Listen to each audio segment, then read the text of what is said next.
Hi everyone, Crista Cowan here with another episode of The Barefoot Genealogist. It is time for our monthly edition of What's New at Ancestry. This is for April 2016. We are going to run through a quick list of the upcoming events, genealogy conferences and events that Ancestry will be attending. Then we will talk about some of the new content that has gone online during the past month and where you can find that. And we will also talk about some of the changes to the website and some updates that might be of interest to some of you. So let's go ahead and dive in with the events. Going on this week in Birmingham, England is Who Do You Think You Are Live. This is a huge genealogy conference and event. It includes history vendors, booksellers, anybody who's involved in the history space as well as the family history space.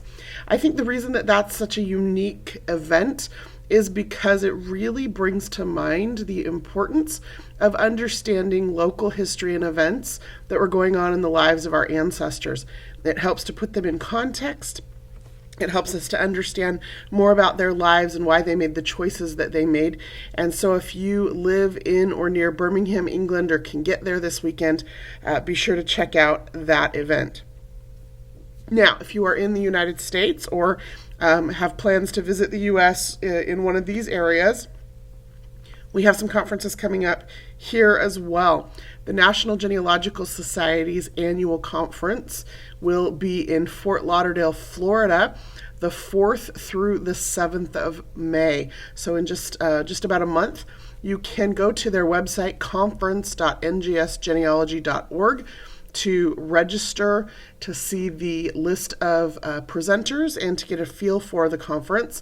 Even if you can't attend, I would suggest you head over to their website and check it out so that you can get an idea of the caliber of presentations, the variety of topics that are available at some of these conferences. It'll help you have a good idea of what's available. At a lot of these conferences, it's also important to note some of these presentations are recorded and are available later for purchase. So if you go to the website and sign up for or bookmark it, you can see some of those presentations available for sale by those organizations after the conference is over. That's a really great way to be able to get some of the content, even if you can't attend the specific event. Now, Southern California Genealogy Jamboree, hosted by the Southern California Genealogical Society, is always the same weekend, the first weekend of June, in the same location. It's the Burbank Marriott Conference Center right across the street from the Burbank Airport. And it is one of my favorite conferences of the year because conferences are about a lot more than just learning, though that is a large portion of the event. You spend time in classes and sessions where you get to hear from some of the best genealogists in the world, teaching their methodologies, teaching about new records and opportunities for research. But one of the purposes of a genealogy conference is also networking with other genealogists who might be researching some of the very same families you're researching or in some of the same counties in the world. And so they might know about records that are available in those locales that you might not know about. So I love the Jamboree just because it is a fun event. They put on a really fun event, but they also have some really great opportunities for networking. The conference center and the conference hotel are all essentially in the same complex, and so you see people coming and going all day long, and sometimes those elevator conversations or the conversations in the bar or the restaurant or the lobby are just as useful as the conversations that are happening in the exhibit hall. A couple of other major events that are coming up throughout the year. There are the International Association of Jewish Genealogical Societies annual conference. It's in Seattle this year, the first part of August, and then at the end of August, the Federation of Genealogical Societies is holding their annual conference in Springfield, Illinois. You can Google any of those events to find information about hotels and registration, and all of that needs to be done fairly soon. Sometimes those hotel rates get snapped up pretty quickly. So if you are interested in attending, you'll want to be sure and check those out. If you are not able to attend, just familiarize yourself with the websites. Take a look at where they're going to be in 2017. Some of the organizations have even announced venues as far out as 2018 so that you can start planning ahead. Also, just be sure to check out your local genealogical societies, your state genealogical societies. Maybe there's a regional or a county genealogical society. There are even some cities who have genealogical societies. And most often they do monthly meetings and sometimes quarterly or semi-annual conferences or events that are a little bit more local, a little bit more affordable or easier to get to for some of you. But if you're serious about genealogy, I would encourage you to get serious about genealogy education at events as well. Okay, so those are the events coming up. Let's talk about just a couple of new things on the site, a couple of new pieces of information available to you. First up, the big announcement this month was about the tree color preferences. This is something that so many of you have asked for, and so we have gone ahead and given you the option to customize your tree background. So the place you're going to go to do that is in the top right-hand corner of your Ancestry home, or your Ancestry login. When you're logged in, you're going to go up and click on your username, and then you're going to see an option there for site preferences. When you get to that site preferences page, scroll down and you're going to see an option for tree color preferences. Now, there are some other site preferences there that you can set, and if you're not familiar with those, I would encourage you to explore those a little bit, play around with them, so that you can tweak things just how you like it. But the tree color preferences, we've now given you 5 different tree color preferences. The first one is Pebble, which is the default for the site. And then the last one is Sand, which is the color palette for the old Ancestry experience, if you liked that. And then we've added some in-between shades there. Wave, which is kind of a blue shade, Jade, which is a green, and Plum, which is a shade of purple. So 5 color choices there. When you select the one you want, be sure to click Save so that it will save that preference. And what that does then is it changes the color palette for your family tree and for any of the trees on this specific account. So if you have trees that you view on other accounts or other places, that's not going to change, but this is for the trees on your own account. Of course, if you're using a library edition of Ancestry, you will not have the ability to save this because there are no trees that are owned on the account. When you're using a library edition, you're viewing other people's trees on their accounts. So this is just for personal Ancestry accounts. Okay, I also want to highlight the Ancestry Academy briefly again this month. The Ancestry Academy is putting out some fantastic learning videos. If you have the World Deluxe Premium subscription to Ancestry, you have free access to everything in the Ancestry Academy. If you are just on a monthly subscription or a US only subscription or Canadian only or UK only subscription, you will have access to all of the free videos that Ancestry Academy publishes. But if you want access to the premium content, then you will need to subscribe. Now, when I talk about premium content, here's what I'm talking about. Ancestry has worked with the top genealogists in the world. And something you might not know about professional genealogists is that a lot of us specialize in some specific area or period of time or kind of record. I have used professional genealogists. So I'm a professional genealogist, but I have also hired professional genealogists. Because even though I know a lot about my specialties, I don't know, for example, a lot about Irish research. I've only done very little, limited kind of beginning Irish research, and that's what this month's video is on. But it's been put together by a woman who is probably the go-to person for Irish research. So I can think off the top of my head, probably 4 or 5 Irish researchers that I would hire, and she is at the top of my list.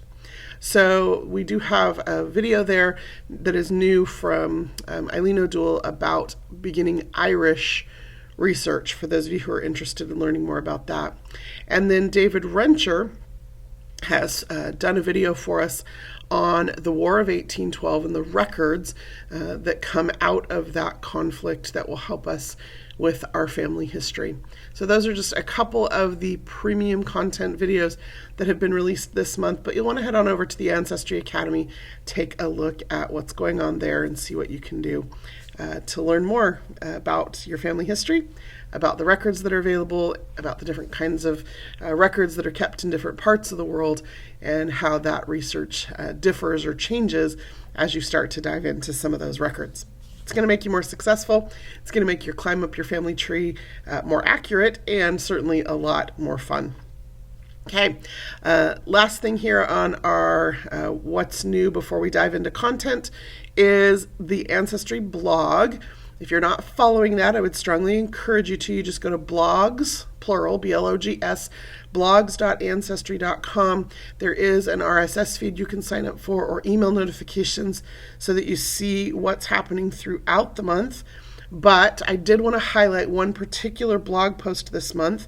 If you have not heard of the Records Preservation and Access Committee, it is a formal committee that has been put together by several different genealogy organizations, and they keep track of what is happening with records, access, and preservation, and which states are threatening legislation that might shut down access to records that genealogists use, what's happening to different records as they are going through archive processes and being either made available or not.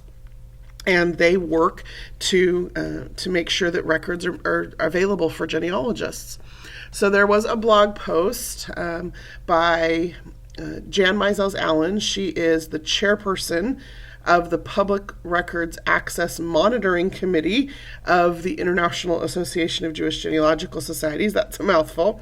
But she is part of the ARPAC organization, and she used to be a lobbyist before she retired. That was her career. So she is very familiar with the workings of government and how to work with them to make sure that we can have access to the records that we want. So I would strongly encourage you to go visit this blog, visit the Ancestry blog, find this blog post, watch the brief video there by Jan. And basically what she's talking about there is the Genealogist's Declaration of Rights. And we are looking to get as many signatures as we can from people who understand the significance of the records that we use in genealogy and the importance that these records are archived appropriately, the importance that these records are made accessible so that we can continue to research our family history. So please go read the blog on Ancestry, check out Jan's video, and if you are interested, we would encourage you also to, if possible, sign the petition for the Genealogist's Declaration of Rights that the Records Preservation and Access Committee can use then as they work with organizations to make these records available for us. Okay, let's just jump to the last few minutes here and talk about content highlights. So Ancestry releases millions of records every single month onto our website. If you've never joined us for a What's New video before, the fastest, easiest way to keep up with what's new is to visit the card catalog. So you're going to find the card catalog under the search menu. It's going to bring up, of course, the card catalog page when you click on that. And then you're going to come over here to the sort by. The default sort for this page is popularity, but you're going to want to change that to date added. And what that does is it puts the newest records on top. So if you check this every few days or every couple of weeks, you'll be able to keep up with the millions of records that get added all the time on Ancestry. I think last numbers I heard are that Ancestry is adding an average of about 2 million new records every single day. Now you can see here, some of these records come out, 10,000, 100,000 records at a time. Sometimes we'll drop 3 or 4 or 24 million records in a single database. but these records are important for everybody who's researching in that specific area. So you may go a little ways and think, well, I'm not interested in records from Australia or England or whatever, but just look closely, and you'll see that we're trying to get as much coverage for different areas of the world, different time periods, and different kinds of records as we can. We try to release a good mix of records.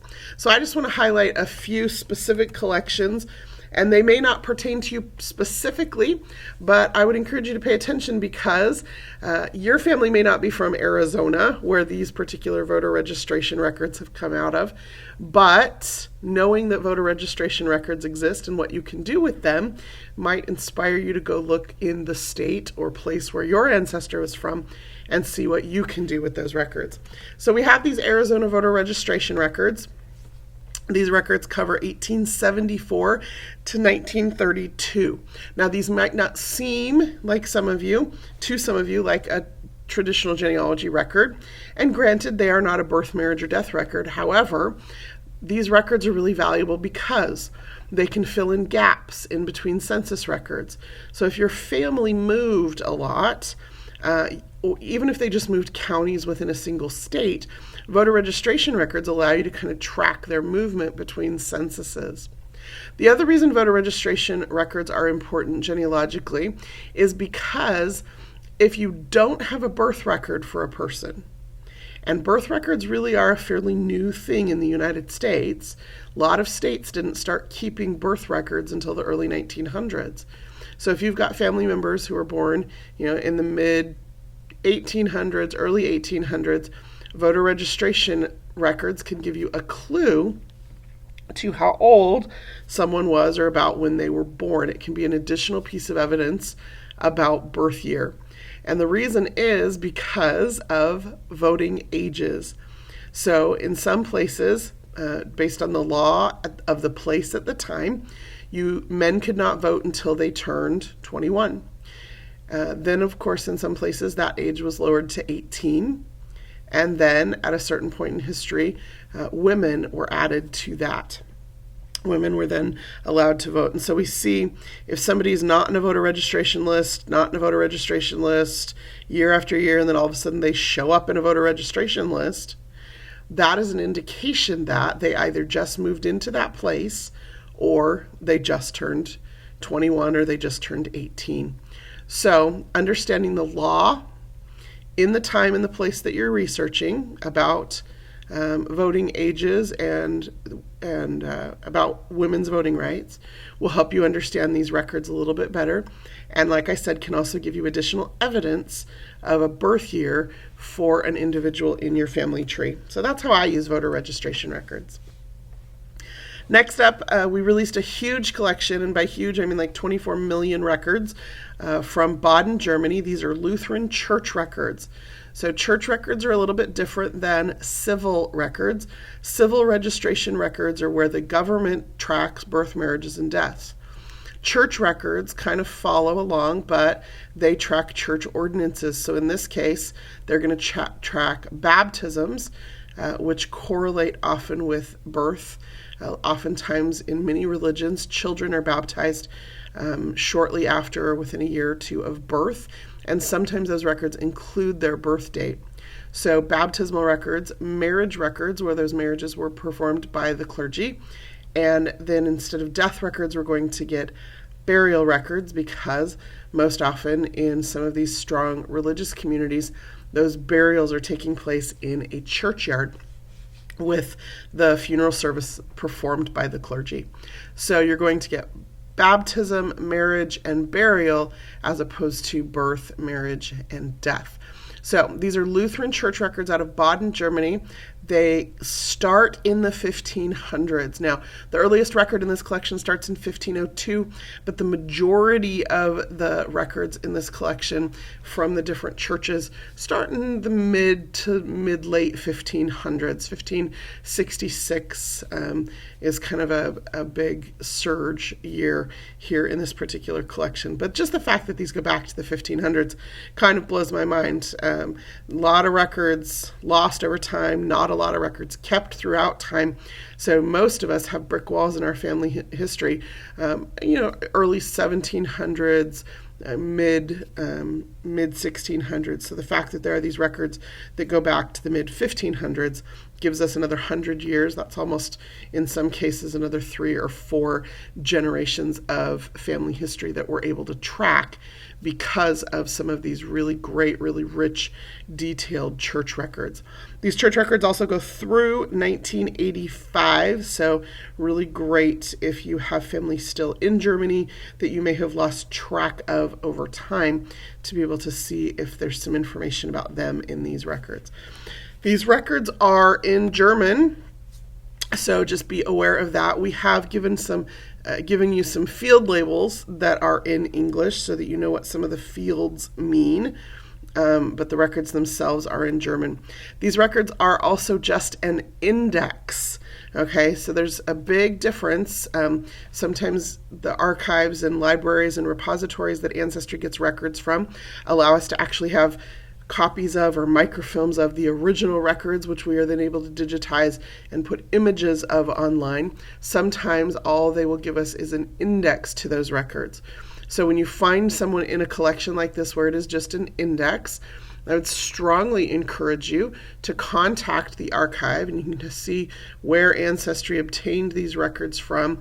If you just scroll down, you'll see the source information, and then there's a database description with some additional information. Strongly encourage you to always try to get access to the original record, and sometimes that means sending away an actual postage mailed letter. Sometimes it means sending an email or making a phone call to the archive who holds those original records, giving them the information you've obtained from the index, which sometimes is extensive and sometimes is really minimal, and then requesting a copy of the original record. Now, sometimes these organizations will charge you for those original records. Sometimes it's just a copying fee. Sometimes there's also some kind of a lookup or administrative fee to help cover the cost of personnel required to do those lookups and those copyings and mailings. Sometimes they don't. Some of these organizations have digitized their own records, and so they can just use the information in the index and pull it up fairly quickly and send off an email, but sometimes it's a much more laborious process. And so just be aware that some of these organizations do charge for those original records if you want them, but there's a few reasons why you want original records. One is the index is only designed as a finding aid. It is not designed to be a complete transcription of the record. So very often there is information on the original record that might assist you further in your genealogical research that is not included in the index. The second reason why it's important to order a copy of the original record is very often errors get introduced anytime a record is, or an index is created from a record. So that is a human process in most cases, and so anytime anybody has to copy information from one medium into another, we have an opportunity to introduce errors into our work. And if you get off by one number in a date or one letter in a name or a location, sometimes that can send you off in a whole different direction or give you evidence that you think you understand how it fits, but might cause you to climb someone else's family tree and not your own. So these are the Baden German Lutheran church records from the 1500s through 1985, 24 million of them. If you have family in Baden, Germany, strongly encourage you to spend some time with that particular collection. Next up is our North American Family Histories collection from 1500s to the 2000s. This is just a collection of books that have been researched by individuals and published. There's about 1,000 of them in this collection. The focus is mostly on North American families from the 18th and 19th centuries. So a lot of people who, when there was a big upsurge in family history research in the early 1900s, through the first part of the 1900s, we're going to see people who wrote books about their Revolutionary War ancestor or their colonial times ancestors, those gateway ancestors into the United States. Sometimes they would take those family histories back to their European connections, but usually that was only when there was some kind of an emphasis or connection to nobility or royalty that they wanted to make sure they highlighted. So these are family histories that people have published, but just like online family trees, they are not always 100% accurate, but they can provide you with some really valuable clues about where to do some additional research. Sometimes they are really well sourced, and so you can follow the tracks of their source, you can follow the process of their research to see if you can come to the same conclusions genealogically that they did.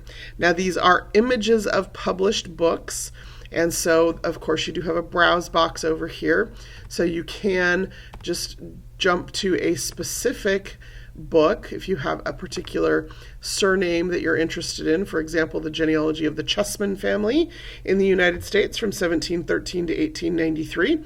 And if I was to click on that, it would take me directly to the beginning of that particular published volume.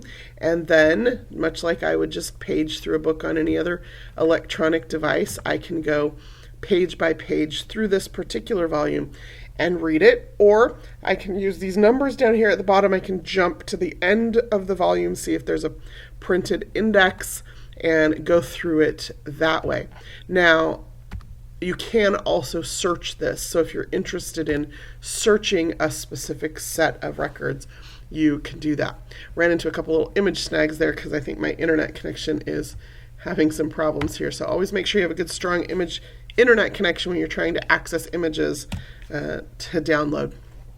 Okay, last collection I want to highlight before we sign off for the day. There's a new collection of Rhode Island Historical Cemetery Commission indexes. These date back to 1647. They go through 2008. So these are indexes to cemetery records in Rhode Island. Okay, there's a few million of them. They're great. But the reason I wanted to point this collection out is because of this word web right here. So Ancestry identifies records that are held other places on the internet, and we'll always provide you with, we always make that really clear in a couple of different ways. One is we give you information about what exactly a web search is over here. One is in the title of the database, we put the word web right up front. And then the other place you're going to see it is down here in the source information, where Ancestry tells you exactly which website this information came from and on what date we accessed this information in order to create this index. So this information is available elsewhere on the internet, but the reason Ancestry makes it available to you, there's actually two main reasons.